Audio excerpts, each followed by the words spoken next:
Como mulher, valorizo algumas coisas. Valorizo a minha independência, o meu trabalho e a minha segurança. A percepção que eu tenho é que, com o passar do tempo, estas coisas têm vindo a ser desafiadas, particularmente a segurança. Temos filhas, ensinamos-lhe o pacote básico, estar alerta aos sinais, não confiar em qualquer rapaz, não aceitar bebidas de estranhos e bebidas que não viram a ser preparadas.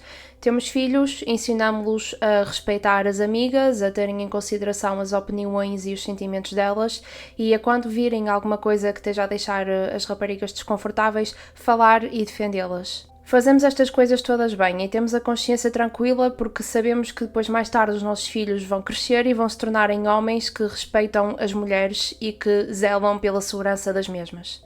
Mas o que é suposto nós fazermos? Como é suposto sequer processarmos? Quando acontece um homem defender uma amiga que estava prestes a ser drogada e abusada por outro homem e como consequência de impedir este abuso foi brutalmente assassinado. Este é o caso do Manuel Gonçalves, mais conhecido por Manu, que perdeu tragicamente a vida ao defender uma amiga.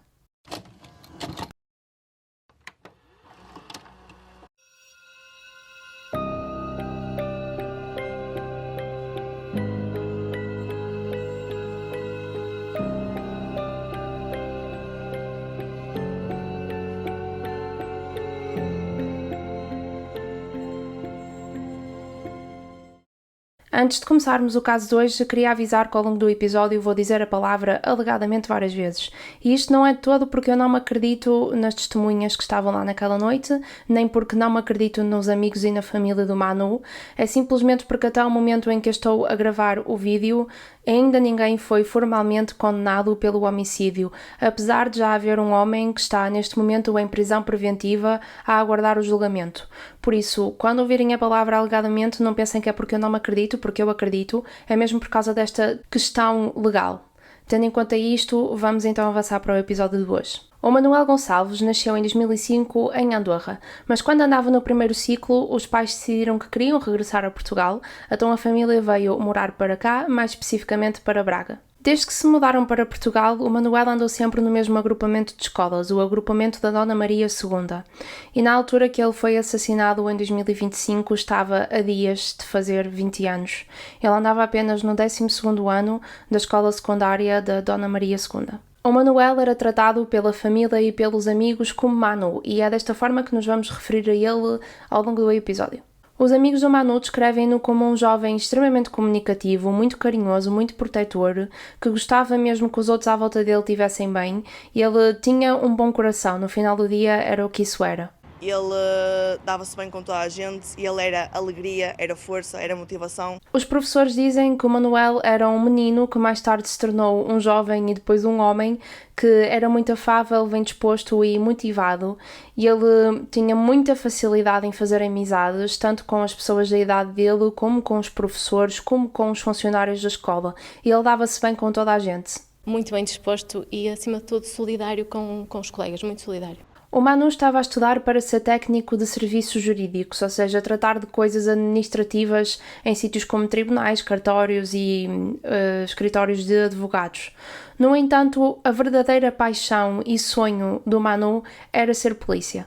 A família e os amigos dizem que ele sempre teve muita admiração pelas autoridades, que ele foi sempre daquele tipo de pessoa que respeita muito os polícias e que tem noção que é preciso bons polícias no sistema e que era esta a motivação dele, o facto dele querer ser um destes bons polícias nas forças policiais. Com muito apreço sobre as forças policiais e o sonho dele era ser polícia. No dia 11 de abril de 2025, o Manu e os amigos estavam de férias da Páscoa, portanto não precisavam de ir às aulas. E naquela sexta-feira eles estavam a planear ir sair todos juntos e onde é que poderiam ir, e foram a um sítio até onde nem era costume eles irem, ao bar académico da Universidade do Minho, que fica em Braga. Sabemos que o Manu foi até este bar com pelo menos 4 amigos. Uma delas era uma rapariga que algumas fontes dizem que tinha 15 anos, outras dizem 16, outras dizem 17. Não interessa, sabemos que ela era menor de idade. A noite estava a correr bem dentro do bar académico, tudo normal, até que 3 dos amigos do Manu começaram a comentar uns com os outros e a berrar a dizer que havia um homem com uma garrafa com substâncias ilícitas a tentar oferecer o conteúdo desta garrafa a raparigas dentro do bar. O líquido da garrafa tinha o nome Boa Noite Cinderela, por isso, tendo em conta este nome, acho que já todos conseguimos perceber aqui qual era o objetivo destes homens ao darem este líquido às mulheres dentro do bar. Quando Manu e os amigos se aperceberam que estava a acontecer esta dinâmica dentro do bar e começaram a estar mais atentos, foi precisamente no momento em que a próxima vítima deste homem com a garrafa era a tal amiga menor de idade do Manu. Então, quando o Manu foi a olhar, este tal homem com a garrafa estava a fazer muita pressão à amiga menor de idade para ela beber o que supostamente ele dizia que era só água. E ele estava mesmo a insistir, e bebe, e bebe, e bebe. E o Manu mal viu isto, pensou, não vou permitir que isto aconteça. Muito de encontro ao tipo de personalidade que falamos ao bocado que ele tinha. Então ele chegou-se à frente e avisou à amiga que achava melhor ela não beber aquilo porque ele suspeitava que lá dentro estivesse droga. O homem que tinha a garrafa não gostou do facto do Manu estar a avisar a amiga e ele não gostou do facto do Manu se pôr entre ele e a possibilidade de abusar jovens dentro daquele bar. Então ele, juntamente com outros 4 amigos, começaram a intimidar o grupo do Manu. Houve ali algum tipo de confronto que na altura baseou-se muito em insultar, em berrar uns com os outros e em empurrões, mas de qualquer das formas foi um confronto dentro de um bar que despertou a atenção dos seguranças do bar. O Manu nunca foi e não era uma pessoa conflituosa. Ele não queria de todo estar envolvido naquele confronto. O único objetivo dele era ter protegido a amiga dele e depois avisar alguém para que mais nenhuma mulher no bar pudesse ser drogada. Ou seja, este confronto físico, verbal que se iniciou aqui não era de todo o objetivo do grupo do Manu. Quando os seguranças chegaram até ao meio dos 2 grupos, começaram quase que a expulsar as pessoas do bar, a empurrá-las pelo bar fora. E desde o percurso de onde eles estavam até à porta de saída, o Manu tentou explicar o que é que estava a acontecer. Ele tentou explicar ao segurança que tens literalmente homens aqui dentro a tentar drogar as raparigas.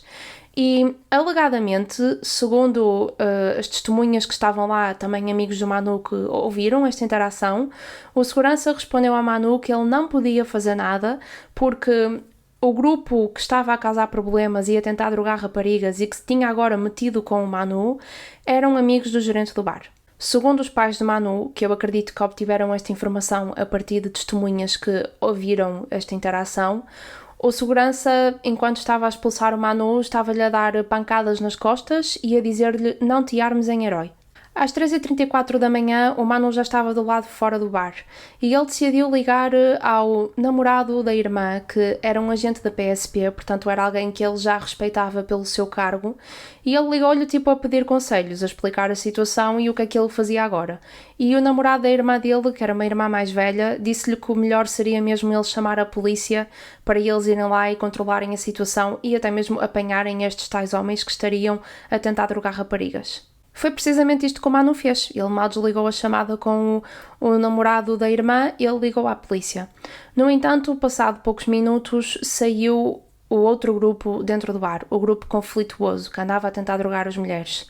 E iniciou-se novamente um confronto, desta vez extremamente físico, onde não foi à base só de murros, chutos, pontapés.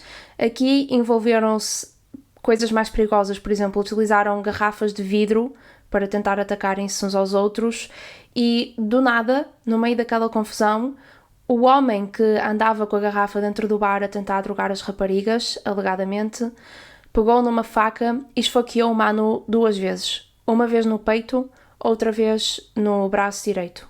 Isto tudo, este confronto e este ataque ao Manu aconteceu literalmente às portas do bar, a 2-3 metros da entrada do bar. E quando o Manu caiu ao chão, com certeza que ele deve ter berrado de dor, quando ele caiu ao chão a esvaziar-se em sangue, o pânico estabeleceu-se. As pessoas começaram ou a afastar-se do Manu, os amigos dele fizeram o contrário, aproximaram-se dele, mas também sem saber muito bem como ajudar, porque ele perdeu a consciência, ele ficou inconsciente e estava todo cheio de sangue. Ele levava uma t-shirt branca naquela noite e ficou completamente encharcada de sangue. Alguém chamou o 112 e a ambulância, quando chegou à cena, tentou acudir o Manu. Ainda puseram-no dentro da ambulância e levaram-no para o hospital, mas infelizmente a facada que lhe foi feita no peito foi fatal. E o Manu perdeu a vida na manhã do dia 12 de abril de 2025.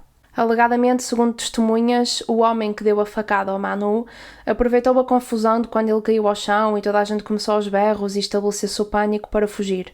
Algumas testemunhas viram-no ir a correr até um carro que estava estacionado lá à beira, juntamente com outros amigos, e a acelerar muito freneticamente para fugir da cena. Logo a partir daquela madrugada, quando a polícia chegou à cena juntamente com a ambulância, começou a tentar perceber ao certo o que é que tinha acontecido. Os detalhes da investigação ainda devem de ser bastante privados, porque eu não encontrei assim grandes detalhes, e isto faz sentido porque o caso ainda nem sequer foi a julgamento.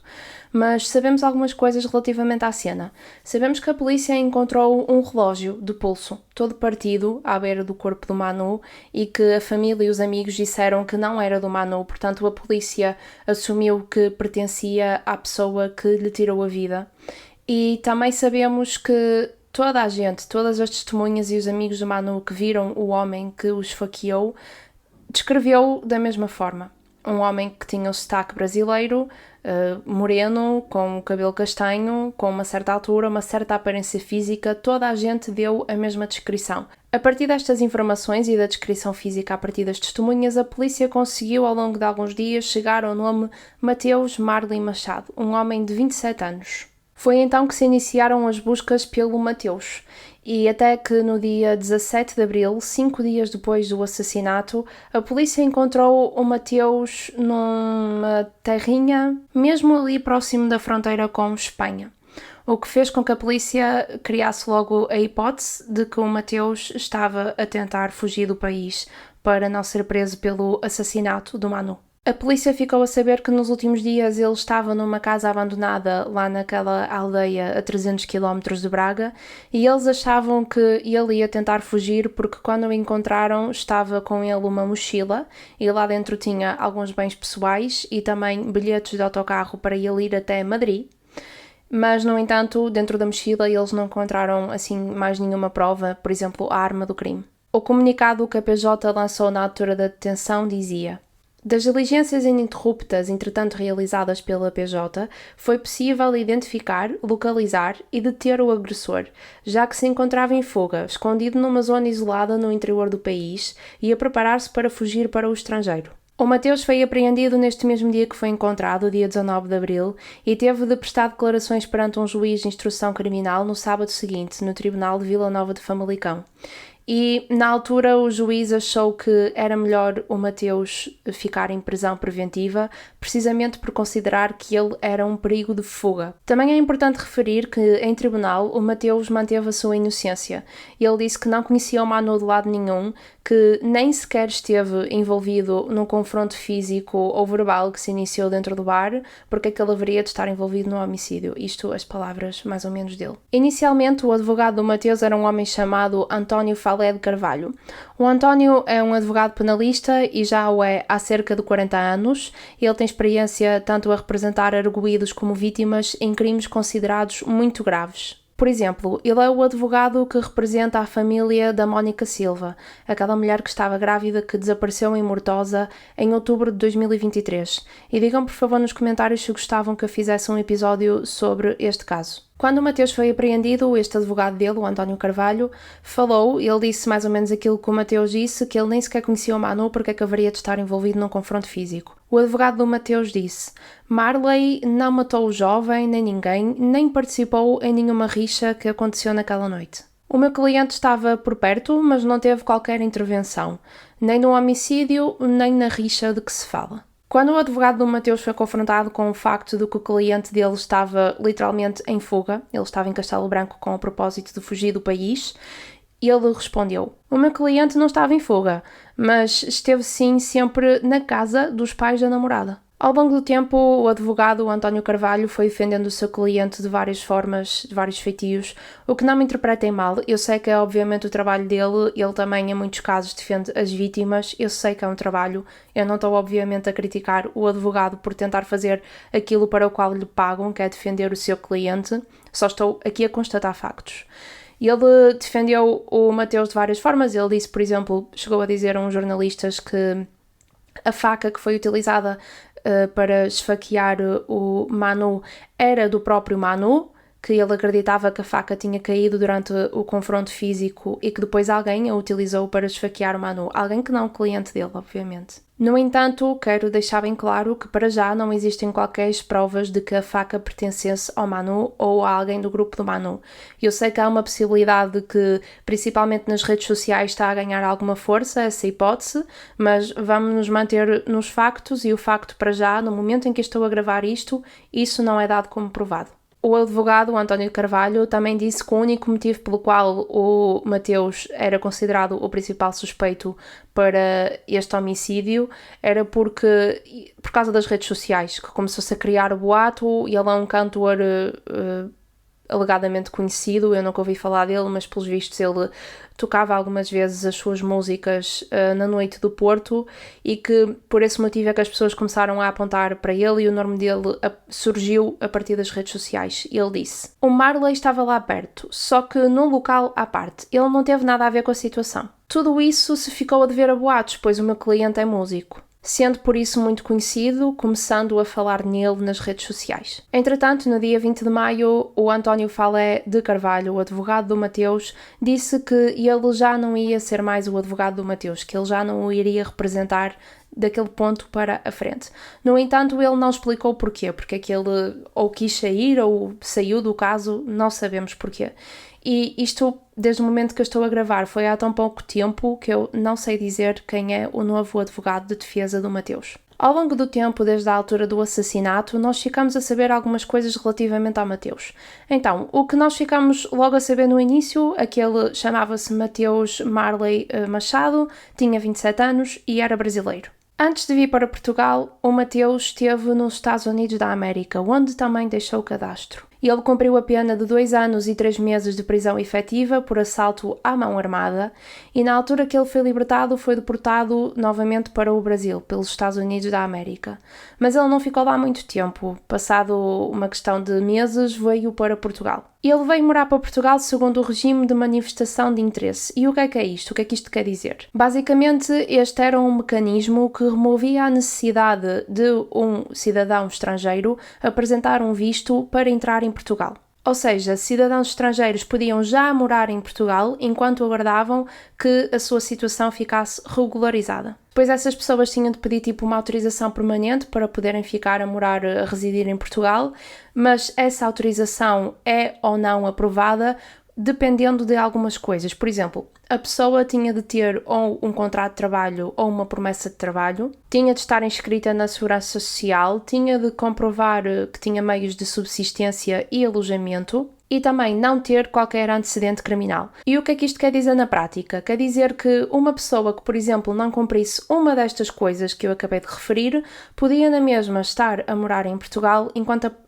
esperava pela autorização de residência. Desde junho de 2024 que esta manifestação de interesse já não existe, já não é aplicada.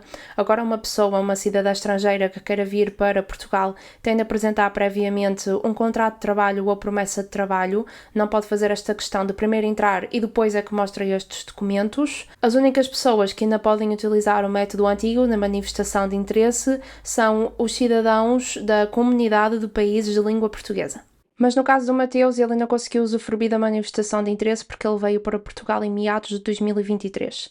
Mas então, já em Portugal, ele apresentou um pedido formal à AIMS, que é a Agência para a Integração, Migrações e Asilo, o antigo CEF, para obter uma autorização de residência em Portugal. No entanto, de acordo com as regras que referimos há bocadinho, uma das condições é que a pessoa não pode ter cadastro, que não era o caso do Mateus, como falamos, ele já esteve preso nos Estados Unidos da América. Então o AIMS recusou a autorização de residência do Mateus e ele ainda tinha ali um período em que podia recorrer a esta decisão. E uma coisa muito irónica aqui é que o período para ele recorrer, ou seja, a data em que o AIMS iria expulsar o Mateus de Portugal, era 3 dias depois do assassinato, o que é extremamente triste. Como é que o universo funciona desta maneira?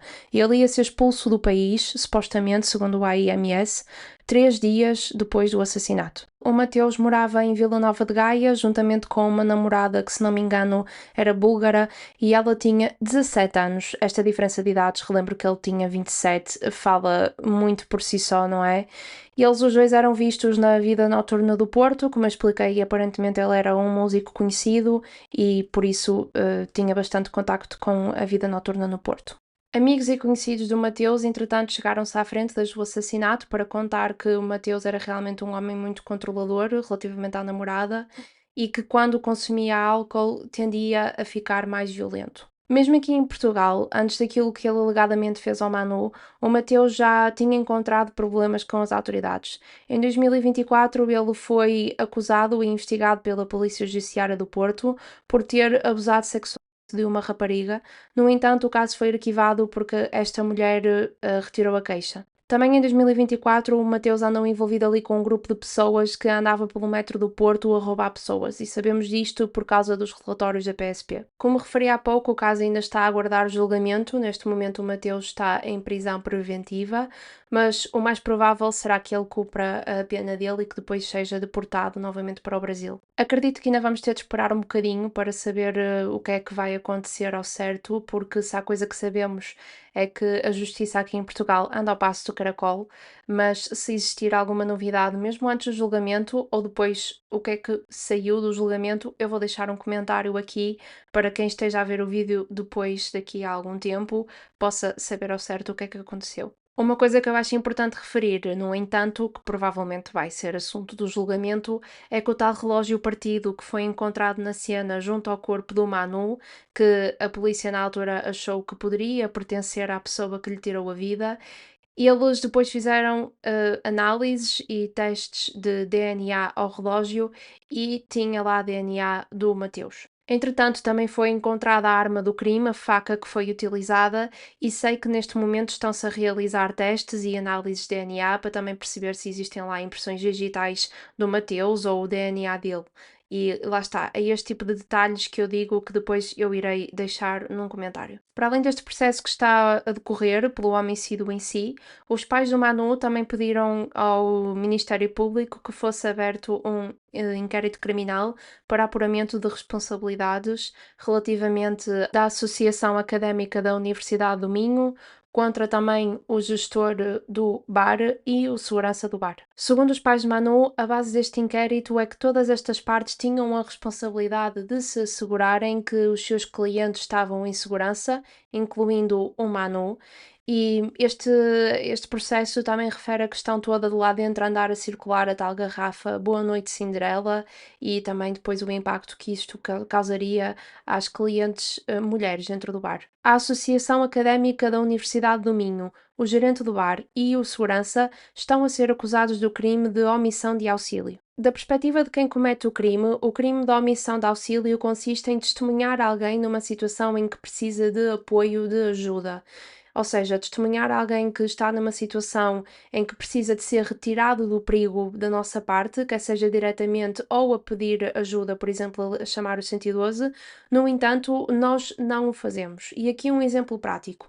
Imaginem que estão a andar na estrada e de repente vem um acidente de carro em que está lá dentro uma pessoa, vocês conseguem ver que a pessoa está a precisar de ajuda, está a precisar de sair daquela situação e escolhem ignorar, não chamar o 112, não ir vocês próprios lá e estar à beira da pessoa enquanto o 112 chama, escolhem ignorar tudo e seguir em frente com o vosso caminho. Isto num contexto em que ainda ninguém está, obviamente, a socorrer a pessoa. Ou seja, é deste crime que estas três partes estão a ser acusados. E tendo em conta isto, da minha perspectiva, faz muito sentido os pais de Manu terem iniciado este processo, porque qualquer estabelecimento tem de se assegurar que os seus clientes estão em segurança, e segundo as testemunhas e os amigos do Manu que viram a interação dele com o segurança, eles viram que o Manu avisou que andava a Boa Noite Cinderela a circular naquele bar, avisou que a outra parte, eles viram aliás que a outra parte estava a começar a criar um conflito com o grupo do Manu, e no entanto o segurança não fez nada para resolver a situação. A solução dele foi tirá-los lá de dentro. A mãe da amiga do Manu, que era menor de idade, também apresentou uma queixa criminal ao Ministério Público com a base mais ou menos da mesma coisa, de que a filha dela lá dentro não estava em segurança porque tentaram drogá-la e o amigo que a tentou defender acabou por perder a vida. Depois disto tudo, o bar académico acabou por ser encerrado por decisão da Associação Académica e da Reitoria da Universidade do Minho. A Associação Académica da Universidade do Minho disse: existe agora um clima de receio generalizado, que impacta um conjunto de estudantes e antigos estudantes. A Associação Académica também acrescentou que, se algum dia o bar reabrir, será exclusivamente para estudantes. No entanto, os pais de Manu não querem que este bar possa voltar a abrir. Eles lançaram uma petição para o bar fechar definitivamente. Na altura que eu estou a gravar este episódio, a petição conta com 1.200 assinaturas e diz: o bar académico, que devia ser um espaço seguro de convívio entre estudantes, transformou-se num palco de violência, permissividade e perigo. A cultura do álcool fácil e a impunidade, da falta de vigilância e da tolerância a comportamentos criminosos, tornou-se parte da rotina, até que alguém morreu. Eu vou deixar o link para esta petição dos pais do Manu na descrição para caso alguém queira assinar. Relativamente à morte do filho, os pais do Manu disseram: o Manu morreu a tentar proteger uma jovem de 16 anos de um predador que lhe tentava pôr uma droga conhecida como Boa Noite Cinderela na bebida. Morreu como um herói.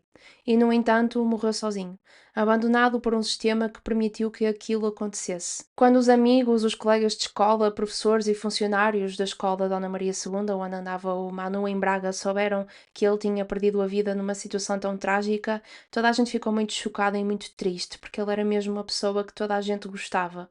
A escola pôs a bandeira em meia haste como sinal de respeito e no átrio da escola também puseram lá uma mesa com uns lençóis pretos, onde está por cima umas velas e uma fotografia do Manu para prestar homenagem. Este momento é um momento muito duro e difícil porque eles vivem numa idade em que têm aquela ideia da imortalidade, não é? Ainda muito presente neles. E ver um amigo falecer desta forma tão dura.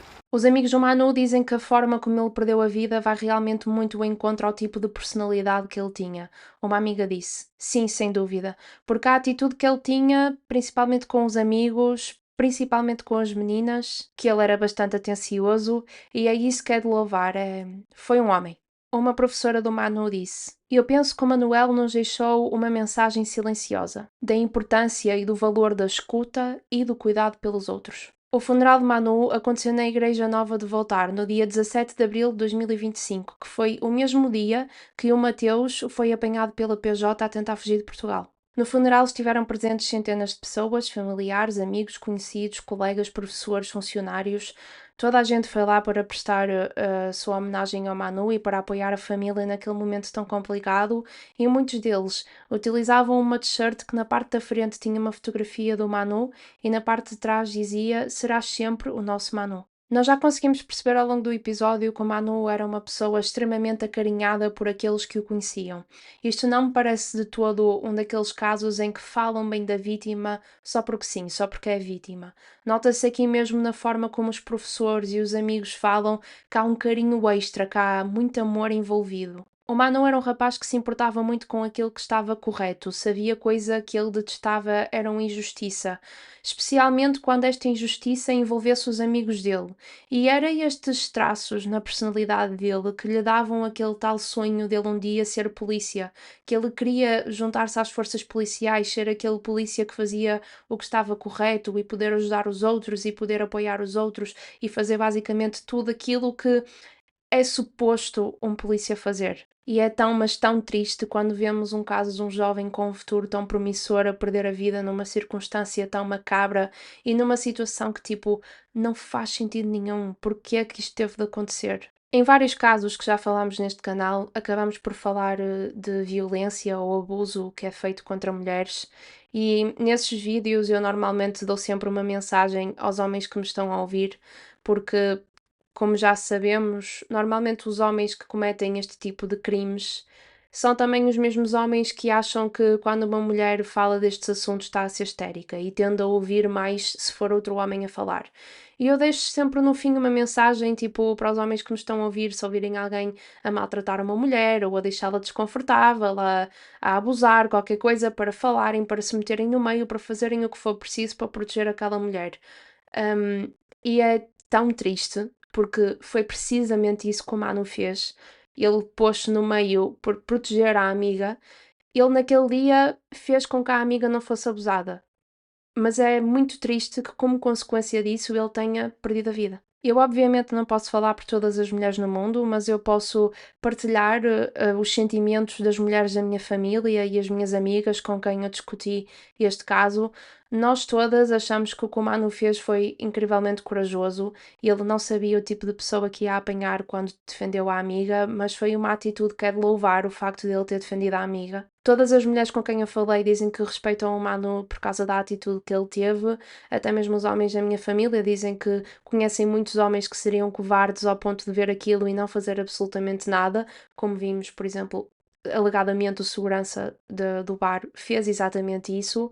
Por isso, se é que algum dia os pais do Manu vão ouvir estas palavras, eu só quero dizer que o Manu foi educado com bons princípios, com bons valores, e ele fez aquilo que ele achava que era correto, e eu tenho muita pena que lhe tenha acontecido isto, que ele tenha sido assassinado de uma forma tão brutal, e não sei muito bem o que mais dizer. Eu espero que dentro dos possíveis a família e os amigos do Manu estejam bem, que estejam saudáveis e que um dia consigam recuperar dentro dos possíveis, que eu já sei que nunca se recupera, mas que consigam recuperar desta tragédia. Este foi então o caso do Manuel Gonçalves, mais conhecido por Manu. Eu espero que vocês tenham gostado de me ouvir. Muito obrigada pela companhia e vemo-nos numa próxima.